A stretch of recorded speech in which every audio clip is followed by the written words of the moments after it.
ನಮಸ್ತೆ.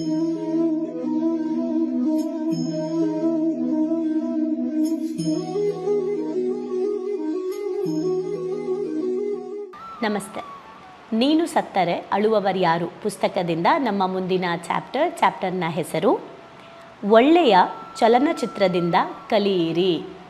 ಒಳ್ಳೆ ಫಿಲಿಮಿಂದನೂ ಕಲ್ತ್ಕೊಳ್ಳಿ. ಫಿಲಿಮ್ಗೆ ಹೋಗೋದೇ ತಪ್ಪು, ಫಿಲಿಮ್ ನೋಡಬಾರ್ದು ಅಲ್ಲ, ಬಟ್ ಫಿಲಿಮಿಂದ ಕೂಡ ಕಲಿಯೋದು ಬಹಳ ಇರುತ್ತೆ. ಒಳ್ಳೆಯ ಅಂತ ಮೆನ್ಷನ್ ಮಾಡಿಬಿಟ್ಟಿದ್ದಾರೆ, ಓಕೆ, ಅದರಿಂದ ಕಲೀರಿ ಅಂತ. ಎಲ್ಲೆಲ್ಲಿ ಇವರು ಹೇಳ್ತಾ ಇದ್ದಾರೆ, ನನಗಂತೂ ಫಿಲಿಮ್ ನೋಡೋದು ಅಂದರೆ ಬಹಳ ಇಷ್ಟ. ಎಲ್ಲೆಲ್ಲಿ ಟೈಮ್ ಸಿಗುತ್ತೆ ಅಲ್ಲೆಲ್ಲ ನಾನು ಫಿಲಿಮ್ ನೋಡೋಕ್ಕೆ ಹೋಗ್ಬಿಡ್ತಾ ಇದ್ದೆ. ಸೊ ಥಿಯೇಟರ್ ಒಳಗಡೆ ಹೋಗಿ ಪಾಪ್ಕಾರ್ನ್ ತಿಂತ ಮಕ್ಕಳ ಜೊತೆ, ಫ್ಯಾಮಿಲಿ ಜೊತೆ ಫಿಲಿಮ್ ನೋಡೋದು ಒಂಥರ ಮಜಾ ಕೊಡುತ್ತೆ. ಆ್ಯಂಡ್ ನಮ್ಮ ದಿನದಲ್ಲಿ ನಾವು ಯಾವ ರೀತಿ ಇರ್ತೀವಿ, ನಾವು ಯಾವ ಥರ ಎಲ್ಲ ನಟಿಸ್ಬೋದು ಅಂತ ಹೇಳಿ ಹೊಸ ಹೊಸ ಪಾತ್ರಗಳ ಪರಿಚಯ ಆಗುತ್ತೆ. ಒಟ್ಟಿನಲ್ಲಿ ಥಿಯೇಟರಿಂದ ಹೊರಗಡೆ ಬರಬೇಕಾದ್ರೆ ನಗುವಿನಿಂದ ನಾವು ಹೊರಗಡೆ ಬರ್ತೀವಿ. ಏನೋ ಒಂಥರ ಚೆನ್ನಾಗಿರುತ್ತೆ ಇದು ಅಂತ ಹೇಳ್ತಾ ಇದ್ದಾರೆ, ಹೌದಲ್ವಾ? ಮೂವಿಗೆಲ್ಲ ಹೋಗಿರೋದನ್ನು ನೆನಪು ಮಾಡ್ಕೊಳ್ಳಿ. ನಾನಂತೂ ಆ್ಯಕ್ಚುಲಿ ಮೂವಿ ಹೇಗೆ ನಾನು ಹೋಗ್ತೀನಿ ಅಂದರೆ, ಫಸ್ಟ್ ನಾನು ಹೋಗಿ ನೋಡ್ತೀನಿ, ನಂದೊಂದು ಸರ್ಕಲ್ ಇದೆ, ಅವ್ರ ಜೊತೆಗೆ ಹೋಗಿ ಮೂವಿ ನೋಡ್ತೀನಿ. ನನಗದು ಇಷ್ಟ ಆಗಿ ಅದರಲ್ಲಿ ಲರ್ನಿಂಗ್ ಇದೆ, ಅದರಲ್ಲಿ ಸಾಕಷ್ಟು ವಿಚಾರಗಳು ಜೀವನಕ್ಕೆ ಅಪ್ಲೈ ಮಾಡ್ಕೋಬೇಕು ಅಂತ ಇದೆ ಅಂತ ಅಂದರೆ ನಾನು ಇಮಿಡಿಯೇಟ್ ಬಂದು ನನ್ನ ನಮ್ಮ ಎಜುಕೇಷನ್ ತೊಗೊಳ್ತಾ ಇದ್ದಾರೆ, ಎಮೋಷ್ನಲ್ ಎಜುಕೇಷನ್ ತೊಗೊಳ್ತಾ ಇದ್ದಾರೆ, ಆ ಟೀಮ್ಗೆ ಹೇಳ್ತೀನಿ ಈ ಮೂವಿಗೆ ಹೋಗಿ ಅಂತ. ಒಂದು ಅವ್ರಿಗೆ ಹೋಗೋಕ್ಕೆ ಹೇಳ್ತೀನಿ, ಇಲ್ಲಾಂದರೆ ಎಲ್ಲರೂ ಒಟ್ಟಿಗೆ ಕರ್ಕೊಂಡು ಕೂಡ ಹೋಗ್ತೀನಿ. ಹೋಗಿ ಅದರಲ್ಲಿ ಏನು ಕಲ್ತ್ರಿ ಅಂತ ಕೇಳ್ತೀನಿ. ಸೊ ಇದರಿಂದ ಎಷ್ಟು ಒಳ್ಳೆ ಟ್ರೈನಿಂಗ್ ಅಲ್ವಾ ಒಂದು ಮೂವಿಯಿಂದ. ಯಾರು ಮೂವಿ ಮಾಡಿದ್ದಾರೆ, ಯಾರು ಹೀರೋ ಅದೆಲ್ಲ ಮ್ಯಾಟ್ರ್ ಅಲ್ಲ, ಸ್ಟೋರಿ ಹೇಗಿದೆ, ನಮಗೆ ಕಲಿಯೋಕ್ಕೆ ಏನಾದರೂ ಇದೆಯಾ ಅದು ಮ್ಯಾಟ್ರ್ ಆಗುತ್ತೆ. ಸೊ ಯಾರ್ಯಾರು ಹೇಗೆ ಥಿಂಕ್ ಮಾಡ್ತೀವಿ ಅನ್ನೋದು ಮ್ಯಾಟ್ರು. ಸೊ ಹಾಗಾಗಿ ಚಲನಚಿತ್ರದಿಂದ ಕೂಡ ನಾವು ಕಲಿಬೋದು ಅನ್ನೋದನ್ನು ಇಲ್ಲಿ ಹೇಳ್ತಾ ಇದ್ದಾರೆ. ಆ್ಯಂಡ್ ಇದು ನಮಗೆ ಕಲಿಕೆನೂ ಕೊಡುತ್ತೆ, ಜೊತೆಗೆ ಒಂದು ರೀತಿ ರಿಲ್ಯಾಕ್ಸ್ ಕೂಡ ಮಾಡುತ್ತೆ, ಒಂದು ದಣಿವನ್ನು ನಮಗೆ ಹೋಗಿಸುತ್ತೆ, ಒಂದು ವಿಭಿನ್ನವಾದ ಲೋಕಕ್ಕೆ ನಮ್ಮನ್ನು ಕರ್ಕೊಂಡೋಗುತ್ತೆ. ಲೈಫಲ್ಲಿ ಕೆಲವೊಂದು ಸಾಧ್ಯತೆಗಳ ಬಗ್ಗೆನೂ ತಿಳಿಸುತ್ತೆ, ಕೆಲವೊಂದು ಚಿತ್ರಗಳು ಪ್ರೇರೇಪಣೆ ಕೂಡ ನೀಡುತ್ತೆ, ಇನ್ಸ್ಪಿರೇಷನ್ ಕೂಡ ಆಗುತ್ತೆ ಅಂತ ಇವರು ಹೇಳ್ತಿದ್ದಾರೆ. ರಾಬಿನ್ ಶರ್ಮಾ ಅವ್ರಿಗೆ ಬಹಳ ಇಷ್ಟವಾದಂಥ ಒಂದು ಮೂವಿ ಹೆಸರು ಹೇಳಿದ್ದಾರೆ. ಅದು ಯಾವುದು ಅಂದರೆ ಲೈಫ್ ಈಸ್ ಬ್ಯೂಟಿಫುಲ್ ಅಂತ. ಲೈಫ್ ಈಸ್ ಬ್ಯೂಟಿಫುಲ್ ಅನ್ನೋ ಅಂತಹ ಇಟಲಿ ಫಿಲಿಮ್ ಇದು, okay. So life is beautiful ಅನ್ನೋ ಮೂವಿನ ನಾನು ನೋಡಿದೆ. ಅಲ್ಲಿ ನನಗೆ 3 ಅವರ್ ಹೇಗೆ ಕಳೀತು ಅಂತ ಗೊತ್ತಾಗಿಲ್ಲ. ಅದರಲ್ಲಿ ಒಬ್ಬ ತಂದೆ ಮತ್ತು ಮಗನ ಬಗ್ಗೆ ಇದ್ದಂಥ ಒಂದು ಬಾಂಡಿಂಗು, ತಂದೆ ಜವಾಬ್ದಾರಿ ಏನು, ಮಗನ ಜವಾಬ್ದಾರಿ ಏನು ಅಂತ ತುಂಬ ಚೆನ್ನಾಗಿ ತಿಳಿಸ್ಕೊಟ್ಟಿದ್ರು. ಅದು ನಂಗೆ ಬಹಳ ಇಷ್ಟ ಆಯಿತು, ನನ್ನ ಲೈಫಲ್ಲಿ ಅದು ತುಂಬ ಇಂಪ್ಯಾಕ್ಟ್ ಮಾಡ್ತು ಅಂತ ಒಂದು ಮೂವಿನ ಅವರು ಇಲ್ಲಿ ಹಂಚ್ಕೊಂಡಿದ್ದಾರೆ, ಓಕೆ. ಹಾಗೆ ಅವ್ರು ಏನು ಹೇಳ್ತಿದ್ದಾರೆ ಅಂದರೆ, ಒಂದು ಒಳ್ಳೆ ಚಲನಚಿತ್ರದಿಂದ ನಮ್ಮ ಮನಸ್ಸು, ಓಕೆ, ನಮ್ಮ ದೃಷ್ಟಿ ಕೂಡ ಏನು ಹೇಳ್ತಾರೆ ಮತ್ತೆ ಪುನಶ್ಚೇತನಗೊಳ್ಳುತ್ತಂತೆ. ನಮ್ಮ ಮನಸ್ಸು ಕೂಡ, ಜೊತೆಗೆ ನಮ್ಮ ದೃಷ್ಟಿ, ನೋಡ್ತಾ ಇರೋ ಆ್ಯಂಗಲ್ ಕೂಡ ಚೇಂಜ್ ಆಗುತ್ತೆ ಅಂತ. ನಾವು ಹಿಂಗೆ ಅಂದ್ಕೊಂಡಿರ್ತೀವಿ, ಬಟ್ ಅಲ್ಲೋದ್ಮೇಲೆ ಬೇರೆ ಥರನೇ ಕಾಣಿಸುತ್ತೆ. ಎಕ್ಸಾಂಪಲ್, ಯಾರೋ ಫ್ರೆಂಡ್ನ ನಾವು ಬೈದಿರ್ತೀವಿ ಅಥವಾ ದೂರಿರ್ತೀವಿ, ಅಥವಾ ಯಾರನ್ನೋ ತುಂಬ ನಂಬಿಟ್ಟಿರ್ತೀವಿ.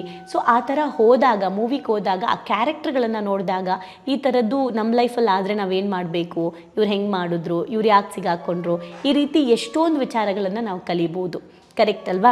ಸೊ ಒಂದು ಚಲನಚಿತ್ರದಿಂದ ನಮ್ಮ ಮನಸ್ಸು ಪ್ಲಸ್ ನಮ್ಮ ದೃಷ್ಟಿ ಎರಡೂ ಕೂಡ ನಾವು ಪುನಶ್ಚೇತನಗೊಳಿಸ್ಕೋಬೋದು. ನಮ್ಮ ಜೀವನದಲ್ಲಿ ಅತ್ಯಂತ ಮೌಲ್ಯವಾಗಿರುವಂಥ ಎಷ್ಟೋ ವಿಚಾರಗಳನ್ನು, ಎಷ್ಟೋ ವಿಷಯಗಳನ್ನು ನಾವು ಅಲ್ಲಿ ನಮ್ಮ ಜೊತೆಗೆ, ಮೂವಿ ಜೊತೆಗೆ ಎರಡಕ್ಕೂ ಸಂಪರ್ಕ ಮಾಡ್ಕೋಬೋದಂತೆ. ಎರಡನ್ನೂ ಕಂಪೇರ್ ಮಾಡಿಕೊಂಡು ಕೂಡ ನಾವು ನಮ್ಮ ಜೀವನನ ನಾವು ನೋಡ್ಕೋಬೋದು.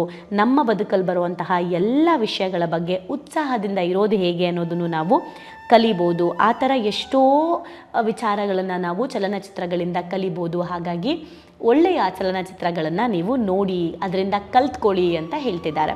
ಸ್ಪೆಷಲಿ ನಾವು ಒಂದು 2 months ಒನ್ಸ್ ಅಥವಾ 3 months ಒನ್ಸ್ ನಾನು ನಮ್ಮ ಒಂದು ಎಮೋಷ್ನಲ್ ಎಜುಕೇಷನ್ ತೊಗೊಳ್ತಾ ಇರೋರಿಗೆ ಈ ಮೂವಿ ಬಗ್ಗೆ ಪ್ರತಿ 2 months ಒನ್ಸ್ 3 months ಒನ್ಸ್ ನಾನು ಮೂವಿನ ಪ್ಲೇ ಮಾಡ್ತಾ ಇದ್ದೆ, ಪಾಸ್ ಮಾಡ್ತಾ ಇದ್ದೆ, ಎಕ್ಸ್ಪ್ಲೇನ್ ಮಾಡ್ತಾ ಇದ್ದೆ, ಇದು ಹೆಂಗೆ ಅಂತ ಹೇಳ್ತಾ ಇದ್ದೆ, ಇದನ್ನು ಜೀವನಕ್ಕೆ ಹೇಗೆ ಅಪ್ಲೈ ಮಾಡ್ಕೋಬೇಕು ಅಂತ ಹೇಳ್ತಾ ಇದ್ದೆ. ಮಕ್ಕಳು ಇದನ್ನು ಯಾವ ರೀತಿ ತಗೋಬೇಕು, ಲೇಡೀಸ್ ಯಾವ ರೀತಿ ತಗೋಬೇಕು, ಜೆಂಟ್ಸ್ ಯಾವ ರೀತಿ ತಗೋಬೇಕು, ಯಂಗ್ಸ್ಟರ್ಸ್ ಯಾವ ರೀತಿ ತಗೋಬೇಕು, ವಯಸ್ಸಾಗಿರೋರು ಯಾವ ರೀತಿ ತಗೋಬೇಕು ಅಂತ ಒಂದು ಮೂವಿನ ಇಟ್ಕೊಂಡು ನಾನು ಒಂದು ಟ್ರೈನಿಂಗ್ನ ಕೊಡ್ತಾ ಇದ್ದೆ. ಸೊ ಅದರಲ್ಲಿ ಸಾಂಗ್ಸ್ ಎಲ್ಲ ಓಡಿಸ್ಬಿಟ್ಟು ಮೂವಿನ ಮಾತ್ರ ನೋಡಿಸೋದು, ಪಾಸ್ ಮಾಡಿ ಹೇಳೋದು, ಲಾಸ್ಟಲ್ಲಿ ನಿಮಗೇನು ಅರ್ಥ ಆಯಿತು ಅಂತ ಕೇಳೋದು. 2 months ಒನ್ಸ್ ಭಾನುವಾರ ಇದನ್ನು ಇಟ್ಕೋತಾ ಇದ್ದೆ. ಬೆಳಗ್ಗೆ 5 o'clock 7 o'clock ತನಕ ನಮಗೆ ನಾನು ಈ ಸೆಷನ್ ಮಾಡ್ತಾಯಿದ್ದೆ. ಲೈಕ್ ಒಂದು 2 hours ಅದನ್ನು ನಾನು ತುಂಬ ಓಡಿಸ್ತಾ ಇದ್ನಲ್ಲ, ಸೊ 5 ಸಾಂಗ್ಸ್ ಎಲ್ಲ ಓಡಿಸ್ಬಿಟ್ಟು ಅದನ್ನು ಒಂದೂವರೆ ಗಂಟೆ ಥರ ಅದನ್ನು ತೋರಿಸಿ ಮಿಕ್ಕಿದ್ದು 1 hour 1.5 hour ಅವರ ಲರ್ನಿಂಗ್ ಏನು ಅನ್ನೋದನ್ನು ಕೇಳ್ತಾ ಇದ್ದೆ. ಎಷ್ಟೋ ಜನ ಆ ಚಿತ್ರಗಳನ್ನ ಹೆಸರನ್ನ ಬರ್ಕೊಂಡು ಪಾಯಿಂಟ್ಸ್ ಮಾಡ್ಕೊಂಡಿದ್ದಾರೆ. ಕೆಲವೊಂದು ಸಜೆಸ್ಟ್ ಮಾಡ್ತಾ ಇದ್ದೆ ಫ್ಯಾಮಿಲಿ ಜೊತೆ ಕೂತ್ಕೊಂಡು ಅಟೆಂಡ್ ಮಾಡಿ ಅಂತ. ನಾನು ಯಾವುದಾದ್ರೂ ಮೂವಿಗೆ ಹೋಗಿ ಬಂದು ನಂಗೆ ತುಂಬ ಇನ್ಸ್ಪೈರ್ ಆದರೆ ಇದರಲ್ಲಿ ಏನೋ ಒಂದು ಒಳ್ಳೇದಿದೆ ಅಂತ ನನಗೆ ಅನಿಸಿದ್ರೆ ಇಮಿಡಿಯೇಟ್ ನಾನು ಏನು ಮಾಡ್ತಾ ಇದ್ದೆ, ನಾನು ವಾಟ್ಸಪ್ ಸ್ಟೇಟಸಲ್ಲಿ ಹಾಕ್ಕೊಳ್ತಾ ಇದ್ದೆ. ಎಂಟರ್ಟೈನ್ಮೆಂಟ್ ಆ ಥರ ಎಲ್ಲ ಹಾಕ್ಕೊಳ್ತಾ ಇರಲಿಲ್ಲ. ಇದು ತುಂಬಾ ಮೀನಿಂಗ್ಫುಲ್ ಆಗಿದೆ ಆ್ಯಂಡ್ ಮೀನಿಂಗ್ ಹುಡುಕ್ತಾ ಇರೋರಿಗೆ, ಲೈಫ್ ಬಗ್ಗೆ ಬೇಕು ಅನ್ನೋರಿಗೆ ಹೋಗಿ ಅಟೆಂಡ್ ಮಾಡಿ, ಒಂದು ವ್ಯೂ ಚೇಂಜ್ ಆಗುತ್ತೆ ಅಂತ ನಾನು ಹಾಕ್ತಾ ಇದ್ದೆ. ಸೊ ದಟ್ ಮೂವಿಗಳಲ್ಲೂ ಕಲಿಯೋದು ತುಂಬ ಇದೆ. ಆ್ಯಂಡ್ ನಾನು ಬೇರೆಯವ್ರ ರಿವ್ಯೂ ನೋಡಿ ಹೋಗಲ್ಲ. ಯಾರಾದರೂ ಬಂದು ಮೂವಿ ಹಾಗಿದೆ ಹಿಂಗಿದೆ ಅಂದರೆ ನಾನು ಹೋಗ್ತೀನಿ ಅಂತ ಅಲ್ಲ, ನನಗೆ ಹೋಗಿ ಎಕ್ಸ್ಪೀರಿಯನ್ಸ್ ಮಾಡಿದ ಮೇಲೆ ನಾನು ಅದನ್ನು ನಂಬ್ತೀನಿ. ಯಾಕಂದರೆ ಅವ್ರಿಗೆ ಇಷ್ಟ ಆಗದೆ ಇರೋದು ನನಗಿಷ್ಟ ಆಗ್ಬೋದು, ಅವರಿಗೆ ಫೈಟಿಂಗ್ ಇಷ್ಟ ಆಗ್ಬೋದು, ನನಗೆ ಲರ್ನಿಂಗ್ ಇಷ್ಟ ಆಗ್ಬೋದು. ಲರ್ನಿಂಗ್ ಅವ್ರಿಗೆ ಬೋರ್ ಆಗ್ಬೋದು, ಬಟ್ ನನಗೆ ಕಲಿಯೋದೇನೋ ಇರುತ್ತೆ. ಹಾಗಾಗಿ ನಾನು ಬೇರೆಯವ್ರ ರಿವ್ಯೂ ನೋಡಲ್ಲ, ಹೋಗ್ಬಿಟ್ಟು ಮೂವಿನ ನಾನು ಎಕ್ಸ್ಪೀರಿಯನ್ಸ್ ಮಾಡ್ತೀನಿ. ಹಾಗೆ ಒಳ್ಳೆ ಚಲನಚಿತ್ರಗಳಿಂದ ಕೂಡ ಕಲಿಯೋದು ಬಹಳ ಇದೆ. ಎಕ್ಸಾಂಪಲ್ ನಾವು ನಮ್ಮ ಕನ್ನಡದಲ್ಲಿರುವಂಥ ಕೆಲವು ಚಿತ್ರಗಳು ಯಾವ್ಯಾವುದಿದೆ ಅಂತ ನೀವು ಕೂಡ ಕಮೆಂಟಲ್ಲಿ ನನಗೆ ತಿಳಿಸಿ. ಓಕೆ, ಬಿಕಾಸ್ ನೆಕ್ಸ್ಟ್ ನಾನು ಟ್ರೈನಿಂಗ್ಗಳು ಕೊಡಬೇಕಾದ್ರೆ 2 months once ಭಾನುವಾರ ಎಲ್ಲರೂ ಸೇರಿ ಒಂದು ಮೂವಿ ನೋಡೋದಕ್ಕೂ ಕೂಡ ಅದು ಹೆಲ್ಪ್ ಆಗುತ್ತೆ. ಹಾಗಾಗಿ ನಾವು ಇದನ್ನು ಮಾಡ್ಬೋದು. ಒಂದು ಮೂವಿಗಳ ಹೆಸರು ಕೂಡ ನಾನು ಹೇಳ್ತೀನಿ. ಸೊ ನೀವು ಕೂಡ ಕಮೆಂಟ್ ಬಾಕ್ಸಲ್ಲಿ ದಯವಿಟ್ಟು ಯಾವ್ಯಾವ ಫಿಲಿಮ್ಸ್ಗಳಿದೆ ಕಲಿಯೋ ಅಂಥದ್ದು, ಅಥವಾ ನೀವು ಈ ಮೂವಿಯಿಂದ ನಾನು ಇದನ್ನು ಕಲಿತೆ ಅಂತ ಕಮೆಂಟ್ ಬಾಕ್ಸಲ್ಲಿ ತಿಳಿಸಿ. ಎಷ್ಟು ಜನಕ್ಕಾಗುತ್ತೆ?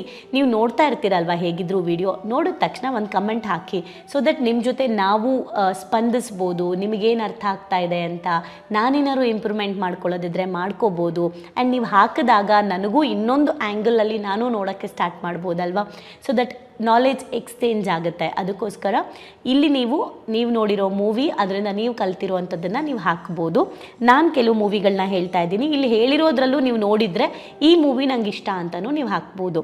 ಸೊ ಬೇಸಿಕಲಿ ನನಗೆ ಲೈಫ್ ಬಗ್ಗೆ ಒಂದು ಮೂವಿ ಇನ್ಸ್ಪೈರ್ ಮಾಡಿದ್ದು, ನನ್ನ ಲೈಫಲ್ಲಿ ದೊಡ್ಡ ಮಟ್ಟಕ್ಕೆ ಏನಾದರೂ ಒಂದು ಸಾಧನೆ ಮಾಡಬೇಕು, ಸಾಧನೆ ಅನ್ನೋ ವರ್ಡ್ ಇಟ್ಕೊಂಡು ದೇಶಕ್ಕೋಸ್ಕರ, ಇವೆಲ್ಲ ನನಗೆ ತುಂಬ ಒಳಗಡೆ ಕೂತಿದ್ದು ಹಳೆಯ ಮೂವಿಗಳಲ್ಲೂ ತುಂಬ ಇದೆ.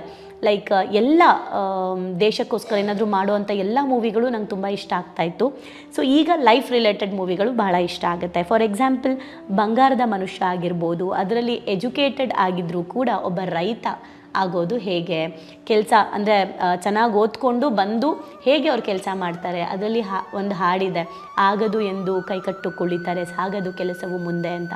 ಸೊ ಈ ಥರ ಎಷ್ಟು ಲರ್ನಿಂಗ್ ಇದೆ ಅಲ್ಲ ಆ ಮೂವಿಯಲ್ಲಿ. ಸೊ ನನ್ನ ಕೈಲಿ ಆಗಲ್ಲ ಅನ್ನೋದೇ ಇಲ್ಲ ಅನ್ನೋದನ್ನು ಅಲ್ಲಿ ನಾವು ಕಲಿಬೋದು. ಜೊತೆಗೆ ವಿಷ್ಣು ಸೇನಾ ಅಂತ ಮೂವಿ, ಅದರಲ್ಲಿ ಏನಿದೆ, ಅವರ ಫ್ಯಾಮಿಲಿಗೇನೋ ಎಫೆಕ್ಟ್ ಆಗುತ್ತೆ, ಅದು ಸೊಸೈಟಿಗೆ ಎಫೆಕ್ಟ್ ಆಗಬಾರ್ದು ಅಂತ ಅವ್ರು ಸ್ಟ್ಯಾಂಡ್ ತೊಗೊಳ್ತಾರೆ. ಅವ್ರದ್ದೇ ಆದಂಥ ಒಂದು ಗುಂಪನ್ನು ಕಟ್ಟುತ್ತಾರೆ, ಒಂದು ಒಳ್ಳೆ ಮನಸ್ಥಿತಿ ಇರೋ ಗುಂಪನ್ನು ಕಟ್ಟುತ್ತಾರೆ. ಅಲ್ಲಿಂದ ಅವರು ಅವ್ರು ಮಾಡೋ ರೀತಿ ಬೇರೆ ಇರ್ಬೋದು, ಬಟ್ ನಾವು ನಮ್ಮ ಜೀವನದಲ್ಲಿ ಈ ರೀತಿ ಒಂದೊಂದು, ಈಗ NGOಗಳೆಲ್ಲ ಬಂದಿದೆ ಅಲ್ಲ, ಏನು ಪಕ್ಷಿಗಳಿಗೆ ನೀರು ಹಾಕೋದಾಗಿರ್ಬೋದು, ಗಿಡಗಳನ್ನ ನೆಡೋದಾಗಿರ್ಬೋದು, ಈ ಥರ ಎಲ್ಲ ಒಂದು ಗುಂಪು ಮಾಡ್ಕೊಂಡಿದೆ ಅಲ್ಲ. ಈ ಥರ ಎಷ್ಟೊಂದು ಮೂವಿಗಳಲ್ಲಿ ಇದೆ ಅಲ್ವಾ. ಸೊ ಅದರಿಂದ ನಾವು ಇನ್ಸ್ಪೈರ್ ಆಗಿ ಇಂಪ್ಲಿಮೆಂಟ್ ಮಾಡ್ಕೊಬೇಕು, ಆವಾಗಲೇ ಆ ಮೂವಿಗೆ ವ್ಯಾಲ್ಯೂ ಆಗೋದು. ಇನ್ನು ಉಪೇಂದ್ರ ಸರ್ದು ಒಂದು ನಾನು ನೋಡೋದಾದರೆ ಸೂಪರ್ ಮೂವಿ.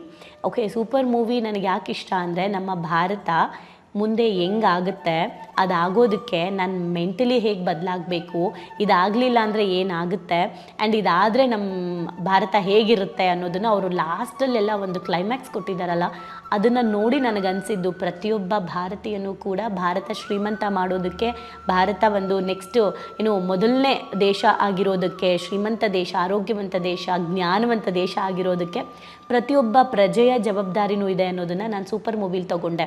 ಕೆಲವರು ಹೇಳಿದ್ರು ಆ ಮೂವಿ ಅರ್ಥ ಆಗಲಿಲ್ಲ ಅಂತ. ನನಗೇನಂದರೆ ಆ್ಯಕ್ಚುಲಿ ಉಪೇಂದ್ರ ಸರ್ ಮೂವಿ ತುಂಬ ಜನಕ್ಕೆ ಅರ್ಥ ಆಗಲ್ಲ, ಅದಕ್ಕೆ ಅವ್ರು ಟೈಟಲ್ ಕೊಟ್ಬಿಟ್ಟಿದ್ದಾರೆ, ಸಬ್ ಟೈಟಲ್ ಬುದ್ಧಿವಂತರಿಗೆ ಮಾತ್ರ ಅಂತ. ಈಗ ನೀವು ಯೋಚನೆ ಮಾಡಿ. ಸೊ ಹಾಗೆ ಐ ಲವ್ ಯು ಅಂತ ಒಂದು ಮೂವಿ ಇದೆ, ನಾನು ಅದನ್ನು ನೋಡಿ ನನ್ನ ಟೀಮ್ನ ಕರ್ಕೊಂಡು ಹೋಗಿದ್ದೆ. ಅದರಲ್ಲಿ ಏನಿದೆ ಆ ಮೂವಿಯಲ್ಲಿ ಅಂತ ಬಂದಾಗ, ಏನು ಹೇಳ್ತಾರೆ, ಅದು ಫಸ್ಟು ಒಬ್ಬರನ್ನ ಲವ್ ಮಾಡ್ತಾ ಇರ್ತಾರೆ, ಆಮೇಲೆ ಬೇರೆ ಅದು ಬ್ರೇಕಪ್ ಆಗುತ್ತೆ, ಬೇರೆ ಮದುವೆ ಆಗಿರ್ತಾನೆ. ಬೇರೆ ಮದುವೆ ಆದರೂ ಕೂಡ ಅವನಿಗೆ ಆ ಫಸ್ಟ್ ಲವ್ ಮಾಡಿರೋ ಹುಡುಗಿ ಮೇಲೇ ಅವನಿಗೆ ಫುಲ್ ಇರುತ್ತೆ. ಸೊ ಅವ್ನು ಮದುವೆ ಆಗಿರೋ ಅಂಥ ವೈಫ್ ಮೇಲೆ ಅವನಿಗೆ ಗಮನ ಇರೋದಿಲ್ಲ. ಬಟ್ ಅದನ್ನು ಎಷ್ಟು ಚೆನ್ನಾಗಿ ತೋರಿಸಿದ್ದಾರೆ ಅಂದರೆ ಆ ಫ್ರೀಡಮ್, ಆ ಒಂದು ವೈಫ್ ಕೊಟ್ಟಿರೋ ಫ್ರೀಡಮ್, ಅವಳಿಟ್ಟಿರೋ ನಂಬಿಕೆ, ಕೊನೆಗೆ ಅವಳು ಯಾರು ಫಸ್ಟ್ ಲವರ್ ಇರ್ತಾರೆ ಅವಳು ಬಂದು ನಿನ್ನ ಲೈಫ್ ನಿನ್ನನ್ನು ನೀನು ನೋಡ್ಕೋಬೇಕು, ನಿನ್ನ ಹೆಂಡತಿ ನೋಡಬೇಕು ಅಂತ ಹೇಳೋದು. ಆ್ಯಂಡ್ ಅಲ್ಲಿಂದ ಒಂದು ಪಾಸ್ಟ್ ಇಸ್ ಪಾಸ್ಟ್, ಪ್ರೆಸೆಂಟಲ್ಲಿ ನಾನು ಜೀವಿಸಬೇಕು ಅಂತ ಅಂದ್ಕೊಂಡು ಜೀವಿಸೋದು. ಐ ಲವ್ ಯು ಅಂದರೆ ಅದರ ಮೀನಿಂಗ್ ಏನು ಅದು ಅದ್ಭುತವಾಗಿ ತಿಳಿಸಿದ್ದಾರೆ ಆ ಮೂವಿಯಲ್ಲಿ. ಕಲಿಯೋದು ತುಂಬ ಇದೆ. ಓಕೆ, ಮುಕುಂದ ಮುರಾರಿಯಲ್ಲಿ ದೇವರು ನಮ್ಮೊಳಗಡೆ ಇದ್ದಾನೆ, ಜಾತಿ ಮತ ಧರ್ಮ ಎಲ್ಲದಕ್ಕೂ ಮೀರಿರುವಂಥದ್ದು ಆತ್ಮ ಪರಮಾತ್ಮ, ಅದು ನನ್ನೊಳಗಡೆ ಇದ್ದಾನೆ.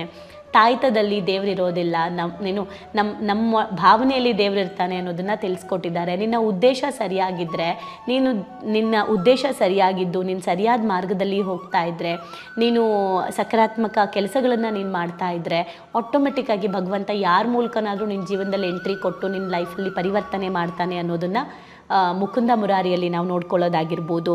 ಆ್ಯಂಡ್ ಅದೇ ಥರ ಯಜಮಾನ, ವಿಷ್ಣುವರ್ಧನ್ ಮೂವಿ ಹಳೇದು, ಅದರಲ್ಲಿ ಏನಿದೆ ಫ್ಯಾಮಿಲಿಗಳೆಲ್ಲ ಹೇಗೆ ಅಣ್ಣ ತಮ್ಮ ಅಂದರೆ ಏನು, ಆ ಬಾಂಡಿಂಗ್ ಹೆಂಗಿರುತ್ತೆ, ತಮ್ಮಂದಿರಿಗೋಸ್ಕರ ಅಣ್ಣ ಮಾಡ್ತಿದ್ದಿದ್ದು ತ್ಯಾಗ ಏನು, ಅದಕ್ಕೆ ತಮ್ಮಂದಿರು ಕೊಟ್ಟಿದ್ದಂಥ ಒಂದು ರೆಸ್ಪಾನ್ಸ್ ಏನು, ಅದಕ್ಕೆ ವಾಪಸ್ ರೆಸ್ಪೆಕ್ಟ್ ಏನು ಅನ್ನೋದು. ಈಗ ಆ ಥರ ಎಲ್ಲ ನಾವು ಬದುಕ್ತಾ ಇಲ್ಲ, ಯಾಕಂದರೆ ಆ ಮೆಂಟ್ಯಾಲಿಟಿಯಿಂದ ನಾವು ಹೋಗ್ಬಿಟ್ಟಿದ್ದೀವಿ. ಹಂಗೆ ನೋಡಿಕೊಂಡ್ರೆ ತಮ್ಮಂದಿರೇ ನಮ್ಮನ್ನು ಹಾಳು ಮಾಡಿಬಿಡ್ತಾರೆ ಅಂತ, ತಮ್ಮಂದಿರು ಅಣ್ಣ ಹಾಳು ಮಾಡಿಬಿಡ್ತಾನೆ ಅಂತ. ಅವಾಗ ಬರ್ತಿರೋ ಮೂವಿಗಳಲ್ಲಿ ಎಷ್ಟೆಲ್ಲ ಮೀನಿಂಗ್ ಇತ್ತಲ್ಲ, ಇವ್ರು ಎಷ್ಟು ಚೆನ್ನಾಗಿ ಹೇಳ್ತಾ ಇದ್ದಾರೆ. ಒಳ್ಳೆ ಚಲನಚಿತ್ರದಿಂದ ಕಲೀರಿ ಅಂತ ಹೇಳ್ತಾ ಇರೋದು. ಆ್ಯಂಡ್ ಯಜಮಾನ 2 ಪಾರ್ಟ್ 2 ಅಲ್ಲಿ ಕೂಡ ನಮ್ಮ ಏನು ಹೇಳ್ತಾರೆ ಗಾಣದ ಎಣ್ಣೆ ಬಗ್ಗೆ ಅವ್ರು ಕಾನ್ಸೆಪ್ಟ್ ಕೊಟ್ಟಿದ್ದಾರೆ. ಕ್ರಾಂತಿಯಲ್ಲಿ ನಮ್ಮ ಗೌರ್ಮೆಂಟ್ ಸ್ಕೂಲ್ಗಳ ಬಗ್ಗೆ ಅವ್ರು ತಿಳಿಸಿದ್ದಾರೆ. ಆ್ಯಂಡ್ ರಾಜ್ಕುಮಾರ, ಪುನೀತ್ ರಾಜ್ಕುಮಾರ್ ಸರ್ದು, ಸೊ ಅದರಲ್ಲಿ ಪೇರೆಂಟ್ಸ್ಗೆ ಓಲ್ಡ್ ಏಜಲ್ಲಿ ನಾವು ಹೇಗೆ ನೋಡ್ಕೋಬೇಕು ಅನ್ನೋದನ್ನು ಹೇಳಿದ್ದಾರೆ, ಯಾಕೆ ಅಂತ ಹೇಳಿದ್ದಾರೆ. ಆ್ಯಂಡ್ ಫಸ್ಟ್ ರ್ಯಾಂಕ್ ರಾಜು ಅಂತ ಒಂದು ಮೂವಿ ಇದೆ, ಅದರಲ್ಲಿ ಲೈಫಲ್ಲಿ ಅಕಾಡೆಮಿಕ್ ಎಜುಕೇಷನ್ಗಿಂತ ಜೀವನ ಬಗ್ಗೆ ತಿಳ್ಕೊಳ್ಳೋದು ಎಷ್ಟು ಮ್ಯಾಟ್ರ್ ಆಗುತ್ತೆ ಅಂತ ಹೇಳಿದ್ದಾರೆ. ತುಂಬ ಇದೆ, ಇನ್ನು ತೆಲುಗು, ತಮಿಳ್ ಎಲ್ಲದರಲ್ಲೂ ಇದೆ, ಮಲಯಾಳಂ, ಹಿಂದಿಲೆಲ್ಲ ಇದೆ. ಡಿಯರ್ ಜಿಂದಗಿ ಆಗಿರ್ಬೋದು, ಆಮೇಲೆ 3 ಇಡಿಯಟ್ಸ್ ಆಗಿರ್ಬೋದು. ಥ್ಯಾಂಕ್ ಯು ಅಂತ ಒಂದು ಹಿಂದಿ ಮೂವಿ ಇದೆ, ಅದಂತೂ ಅಲ್ಟಿಮೇಟ್ ಆಗಿದೆ. ನಾವು ಮಾಡೋ ಕರ್ಮ ಹೇಗೆ ನಮಗೆ ರಿಟರ್ನ್ ಬರುತ್ತೆ, white ball and black balls ಅಂತ ಇದೆ. ಸೊ ದಟ್ ಥ್ಯಾಂಕ್ ಯು ಅನ್ನೋದು ಒಂದು ಹಿಂದಿ ಮೂವಿ ಇದೆ. ಥ್ಯಾಂಕ್ ಯು ಅಂತ ಒಂದು ತೆಲುಗು ಮೂವಿನೂ ಇದೆ. ಹೇಗೆ ನಾವು ಬೆಳೆದು ಬಂದಿರೋ ದಾರಿಯಲ್ಲಿ ಎಷ್ಟೋ ಜನ ನಮಗೆ ಸಹಕಾರ ಮಾಡಿರ್ತಾರೆ, ಅವ್ರನ್ನೆಲ್ಲ ಮರೆತು ಬಿಟ್ಟು ನಾನೇ ಬೆಳೆದಿದ್ದು ನನ್ನಿಂದ ಅನ್ನೋ ಅಹಮ್ಮಲ್ಲಿ ಹೋಗ್ತಾ ಇರ್ತೀವಿ. ಸೊ ಕೊನೆಗಾಲದಲ್ಲಿ ಹೇಗಿರುತ್ತೆ ನಮ್ಮ ಜೀವನ ಅನ್ನೋದನ್ನು ಥ್ಯಾಂಕ್ ಯು ಅನ್ನೋ ಮೂವಿಲಿ ಹೇಳಿದ್ದಾರೆ. ಇದೆಲ್ಲ ಕೂಡ ನಾನು ನಮ್ಮ ಟೀಮ್ಗಳಿಗೆ ಹಾಕಿ ಎಕ್ಸ್ಪ್ಲೇನ್ ಮಾಡ್ತಿರ್ತೀನಿ, ಅವಾಗವಾಗ ತೋರಿಸ್ತಾ ಇರ್ತೀನಿ, ಯಾಕಂದರೆ ಮರ್ತು ಹೋಗ್ತಾರೆ ಅಂತ. ಈ ಥರ ತುಂಬ ಮೂವಿಗಳಿದೆ, ಹೇಳ್ತಾ ಹೋದರೆ ಲಿಸ್ಟ್ ಇದೆ. ನಾನು ಕನ್ನಡ ಮೂವಿಗಳು ಆದಷ್ಟು ಹೇಳಿದ್ದೀನಿ. ಇನ್ನು ಹಳೆ ಕಾಲದ ಮೂವಿಗಳಂತೂ ಎಲ್ಲದರಲ್ಲೂ ಒಂದೊಂದು ಲರ್ನಿಂಗ್ ಇದೆ, ಇಂಥದ್ರಲ್ಲಿ ಇಲ್ಲ ಅನ್ನೋಂಗಿಲ್ಲ. ಓಕೆ, ಎಲ್ಲದರಲ್ಲೂ ಕಲಿಯೋದಿದೆ. ಸೊ ಒಳ್ಳೆ ಚಲನಚಿತ್ರಗಳನ್ನು ನೋಡೋಣ. ಮೂವಿ ನೋಡೋದು ಟೈಮ್ ವೇಸ್ಟ್ ಅಲ್ಲ, ಲರ್ನಿಂಗ್ ಇದೆ ಅಂದರೆ ಯಾವುದಾದ್ರೇನು ನಾವು ತೊಗೊಳ್ಳೋದಕ್ಕೆ, ನಮ್ಮ ಲೈಫ್ನ ಟ್ರಾನ್ಸ್ಫಾರ್ಮೇಷನ್ ಮಾಡ್ಕೊಳ್ಳೋದಕ್ಕೆ.